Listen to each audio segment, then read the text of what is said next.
어느 교회에 30년 넘게 유초등부를 섬긴 장로님이 계셨습니다. 은퇴를 하면서 그는 이렇게 고백하였습니다. 제가 어릴 때 교회를 처음 갔을 때 저를 맞이해 준 선생님이 저를 이렇게 쳐다보면서 하나님께서 너를 사랑하신단다 이렇게 말씀해 주셨고, 그 이후로 저를 많이 섬겨주셨습니다. 그분의 섬김과 가르침 가운데 제가 여기까지 오게 되었습니다. 저 선생님께 감사드립니다 이렇게 인사를 하였다고 합니다.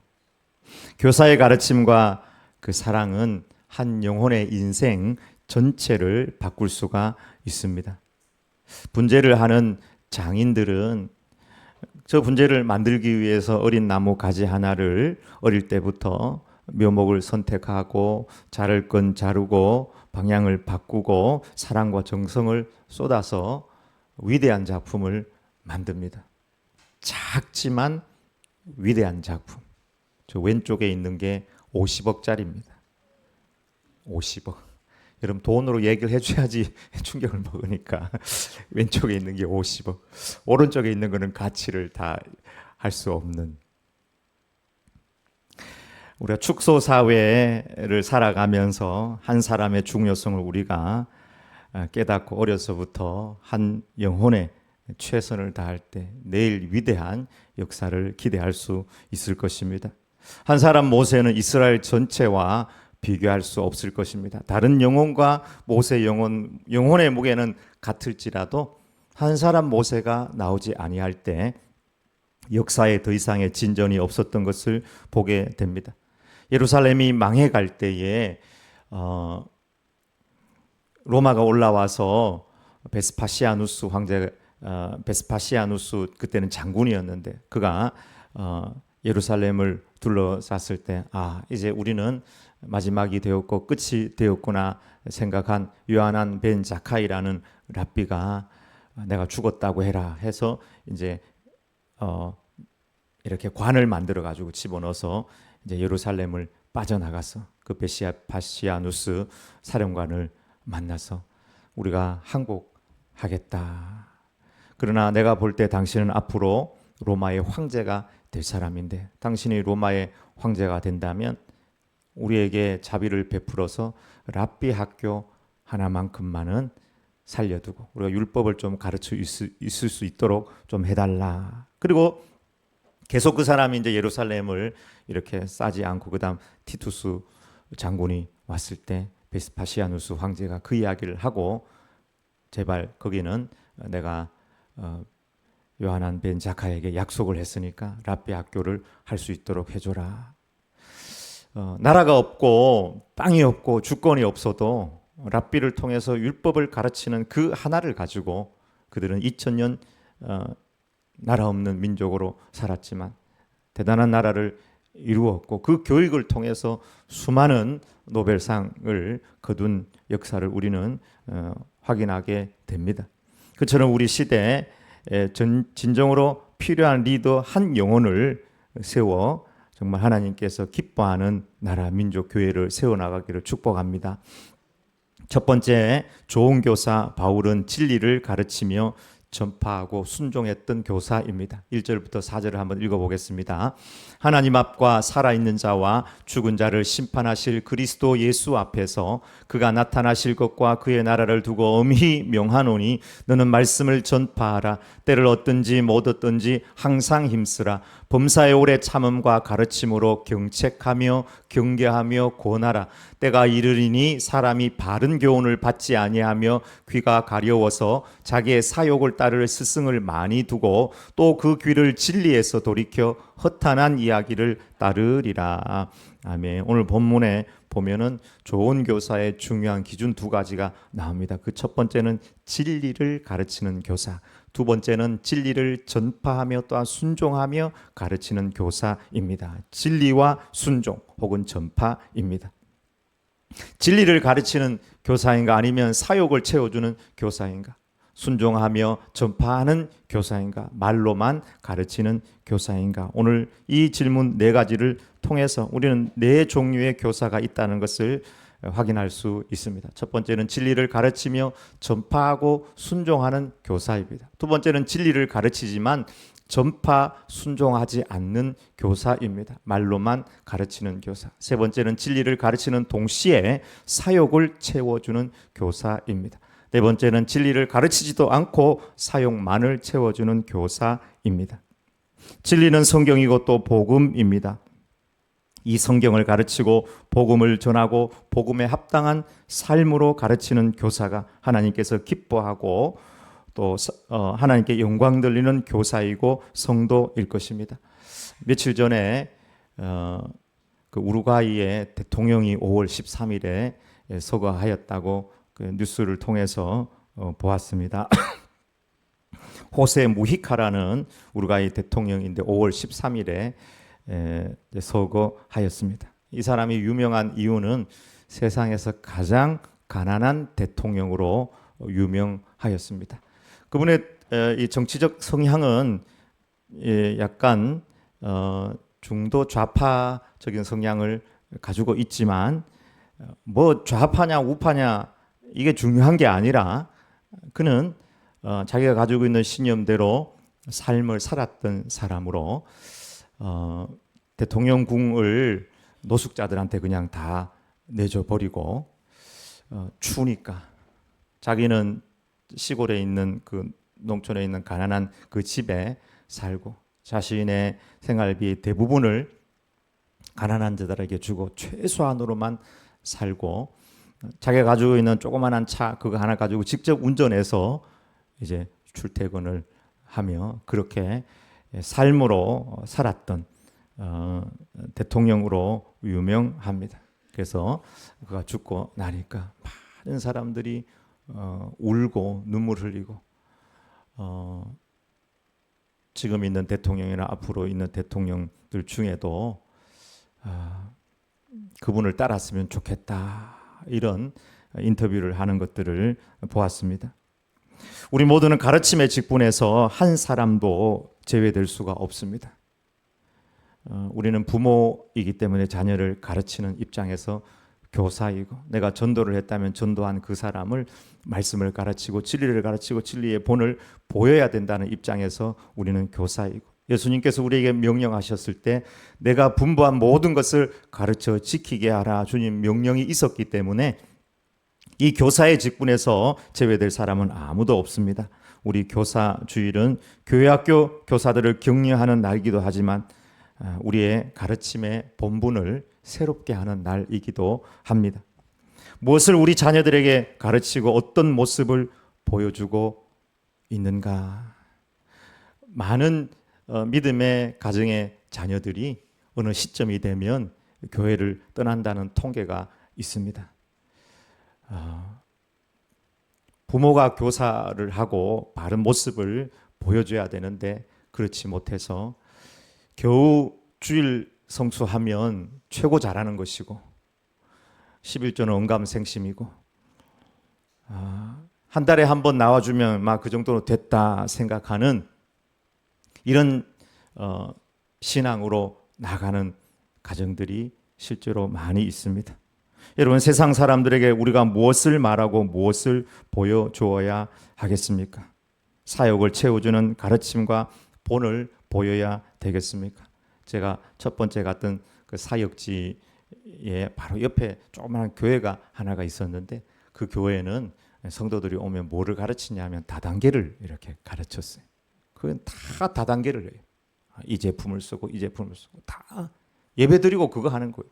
예배드리고. 저분이 나를 통해서 지금 무엇을 듣고 있고 무엇을 배우고 있는가?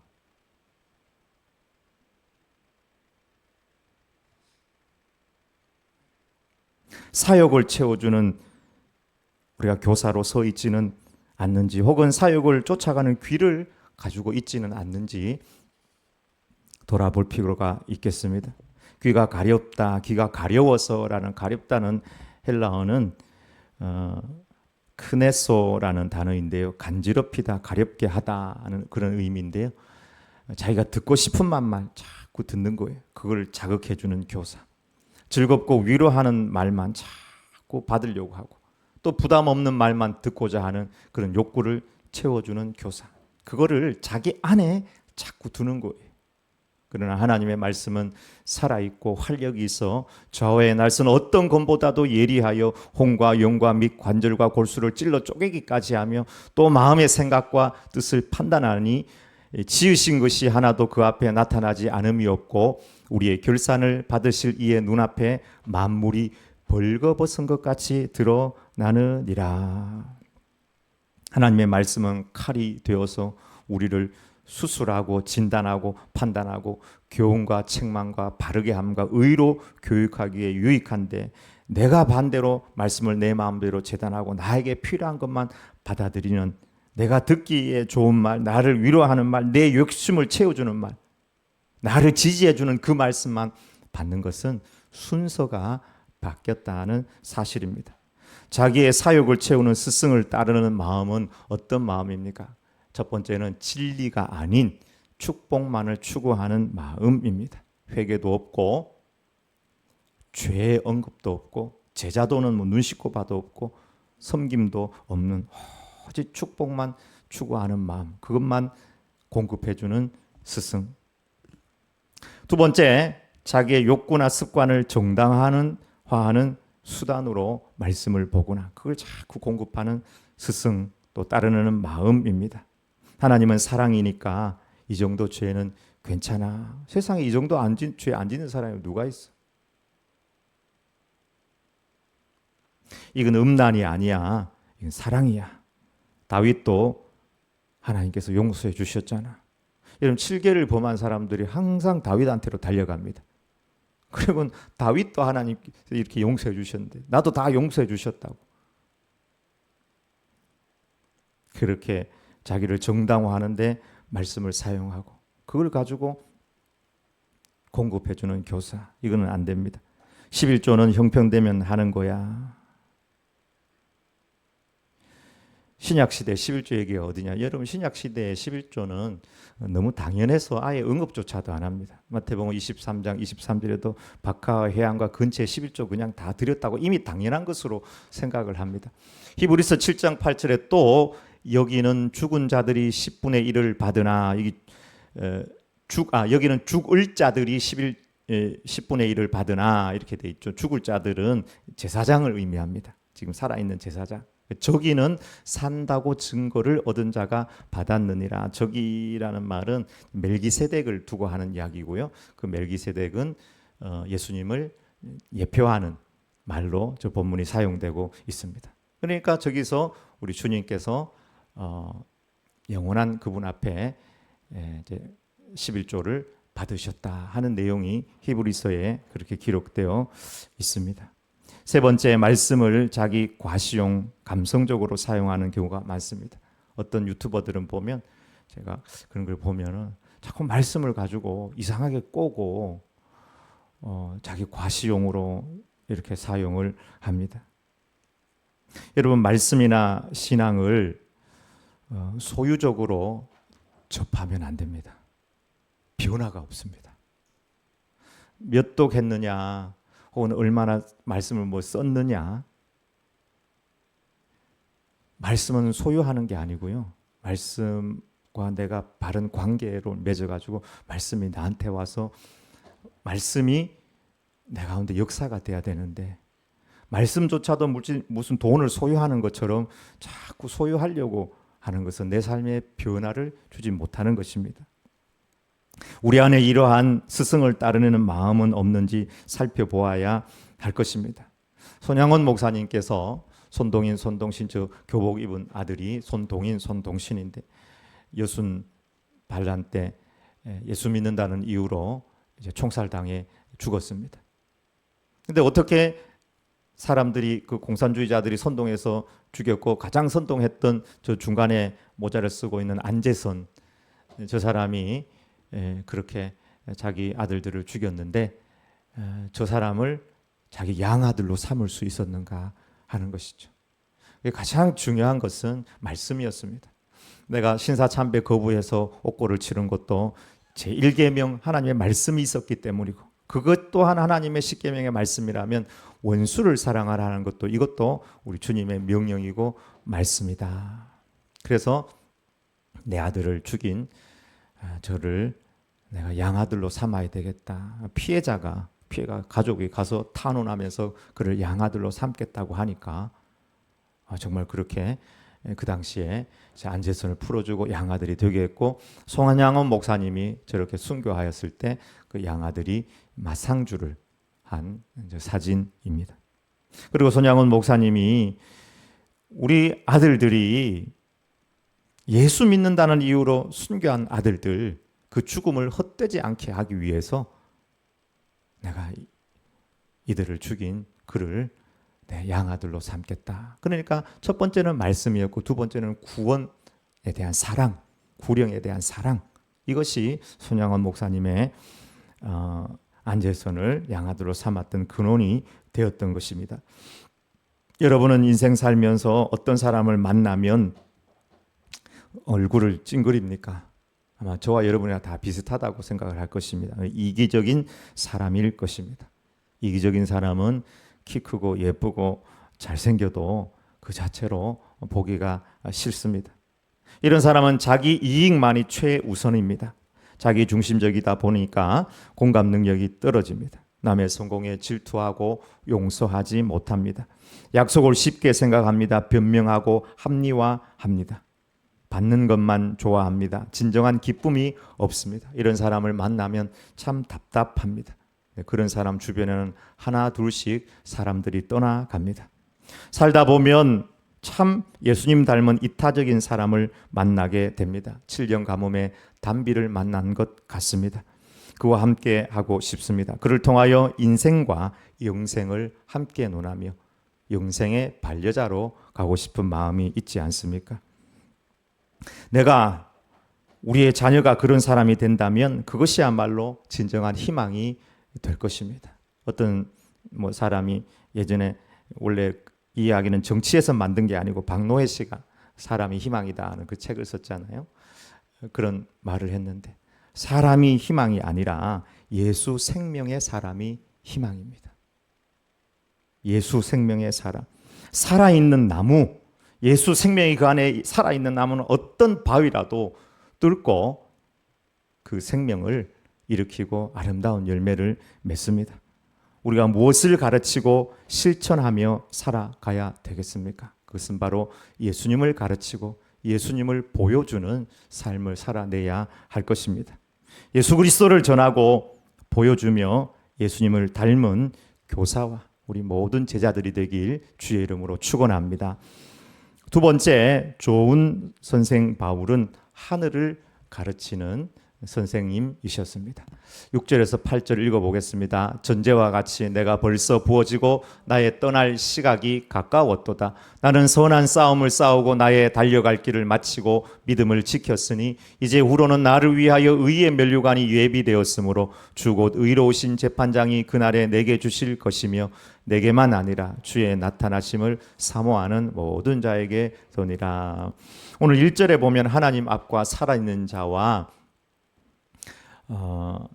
죽은 자를 심판하실 그리스도 예수 앞에서 그의 나타나실 것과 그의 나라를 두고 엄히 명하노니, 이렇게 하나님의 나라에 대한 말씀을 하고, 또 사도 바울이 이제 나는 내 인생을 정리하면서 나를 위하여 예비된 의의 상급을 바라본다 하면서 디모데를 교훈하였습니다.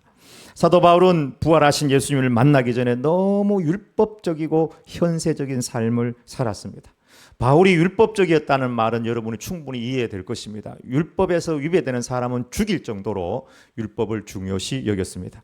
바울이 현세적이라는 말은 무슨 말일까요? 성경에 그런 근거가 나올까요? 그런 근거를 예수님 믿기 전에 그랬다는 것을 찾기는 좀 어렵지만, 사도 바울이 고린도 교회에서 자기 자신을 대변할 때 역시 나는 히브리인 중에 히브리인이고 나는 이스라엘 사람 중에 이스라엘 사람이다. 그가 가발리엘 문화생이고 또 바리새파 교육을 받았고 로마 시민권을 가졌었다 하는 이런 것에 대한 프라이드가 과거에 있었다는 흔적들을 발견하게 됩니다.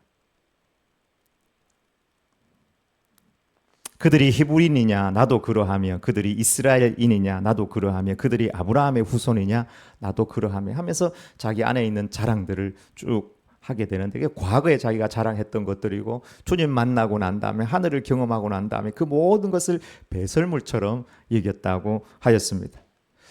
내가 이런 사람을 위하여 자랑하겠으나, 이런 사람은 자기가 알고 있는 어떤 사람인데 학자들은 사도 바울 자신이라고 이야기합니다. 사도 바울은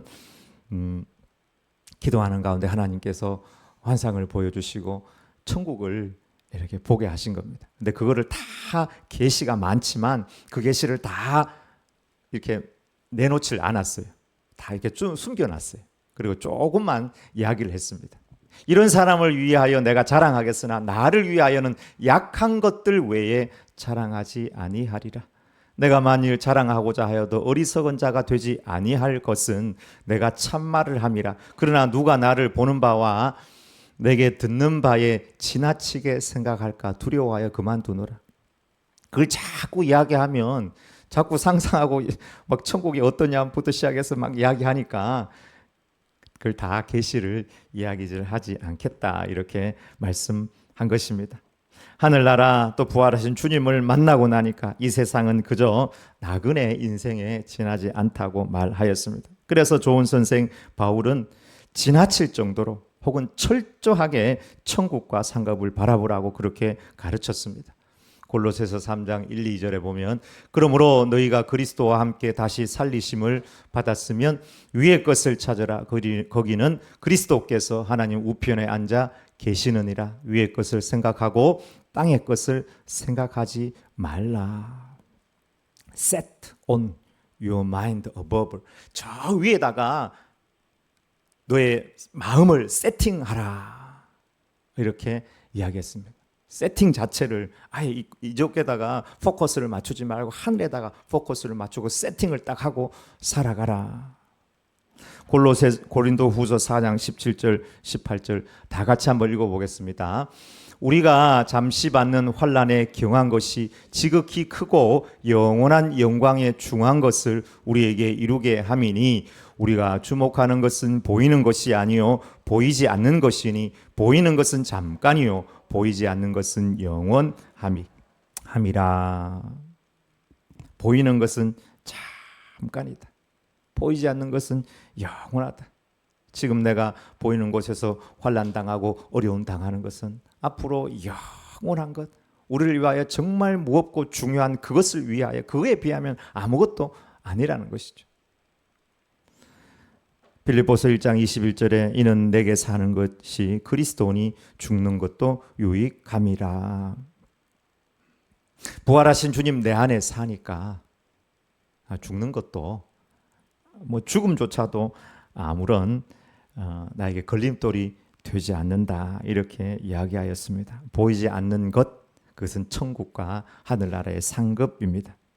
어떤 사람은 사도 바울이 너무 보이지 않는 것, 하늘과 상급을 위하여 이분법을 강조하여서 이 세상의 삶은 무가치하거나 도피적인 삶으로 그 신앙을 인도할 수 있다, 이렇게 비판하는 사람도 있습니다. 그러나 사도 바울은 결코 이분법적인 사람이 아닙니다. 매우 현실적인 여러 가지 교훈들을 많이 하였습니다. 막 좀 강하게 이야기하면 일하기 싫으면 먹지도 말라, 이렇게 이야기할 정도로 아주 성실하게 살기를 원했고, 너희 몸을 하나님이 기뻐하시는 거룩한 산 제물로 제사로 드리라. 현실의 삶을 하나님 앞에서 예배하는 자처럼 제물이 되는 삶처럼 그렇게 하나님 앞에 드리라고 현실의 삶을 굉장히 중요하게 여겼습니다. 사도 바울이 이분법적으로 우리가 어떤 이상주의자처럼 그렇게 살아가라는 이야기가 아니라 하늘의 가치로 우리가 살아갈 때 땅의 삶을 더 바르게 가치 있게 살아갈 수 있음을 강조한 것입니다. 왜냐하면 사도 바울은 이상적인 것을 이야기한 것이 아니라 영적인 실상을 우리에게 계시하였다고 볼 수 있습니다. 제로에서 와서 제로로 가는 인생, 우리가 무엇을 가지고 하나님 앞에 나아가겠습니까? 우리 인생에 믿음과 소망과 사랑을 들고 우리는 하나님 앞에 가게 될 것입니다. 여러분, 눈에 보이는 것 따라 살지 않고 믿음으로 사시길 바랍니다. 믿음은 우리 신앙의 형식이고 틀입니다. 이 믿음이 있어야지 뭐든지 담을 수가 있습니다. 이 믿음이 없으면 아무것도 담지 못합니다. 그 다음에 소망은 우리 신앙의 방향입니다. 내가 이렇게 열심히 살아가지고 은퇴해가지고 한번 여행하면서 한번 잘 먹고 잘 살아보겠다. 그때는 병원 열심히 다녀요. 병원 열심히. 우리의 소망은 하늘과 우리의 상급, 주님 품이 우리의 소망입니다. 그게 우리의 신앙의 방향이에요, 소망. 그다음 우리 신앙의 실제 내용은 사랑입니다. 그 안에 사랑이 없으면 성경은 아무것도 아니라 말씀합니다. 한 1000년 살았다고 생각해 보십시다. 1000년 살면 그게 뭐 대단합니까?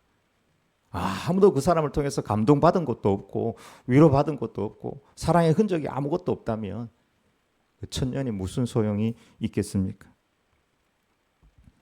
여러분, 나눠주고 섬기는 삶을 살아가시길 바랍니다. 제발 내 거 먼저 챙기지 말고요. 복음을 전하고 빛과 소금으로 세상을 아름답게 하십시오. 가는 곳마다 아름답고 기쁘고 소망이 넘치게 하십시오. 용서하고 먼저 손을 내미시기를 바랍니다. 복음을 위하여 핍박을 받는다면 반드시 의의 면류관이 있습니다. 좋은 교사는 세상의 성공을 뛰어넘어 영원한 상급과 천국, 하늘을 가르치는 교사입니다. 대통령 하면 뭐합니까? 우리가 대통령의 실상을 너무 분명하게 보았지 않습니까? 하나님 앞에 두렵고 떨 수 있는 대통령이 되어야 할 것입니다. 부자가 되면 뭐 하겠습니까? 어리석은 부자가 되어서 쓸 줄도 모르고 오히려 그가 가지고 있는 부를 가지고 하나님 앞에 갔을 때 책망받을 수밖에 없는 조건이 될 수밖에 없을 것입니다. 이 세상의 삶을 바르게 사는 길은 우리의 마음을, 우리의 믿음을 천국과 상급에 세팅하며 살아갈 때 가능한 것이고, 그렇게 우리 자녀에게 또 우리 교회 학교 아이들에게 가르쳐야 할 것입니다. 좋은 교사는 눈앞에 결과가 안 보여도 하늘의 상을 바라보면서 씨앗을 뿌리는 사람들입니다. 눈에 보이는 열매보다 하나님 앞에서의 충성과 사랑이 하나님께서 우리를 평가하는 기준이 될 것입니다. 사도 바울처럼 하늘을 바라보고 하늘을 가르치는 교사와 우리 모든 제자들이 되길 주의 이름으로 축원합니다. 아멘.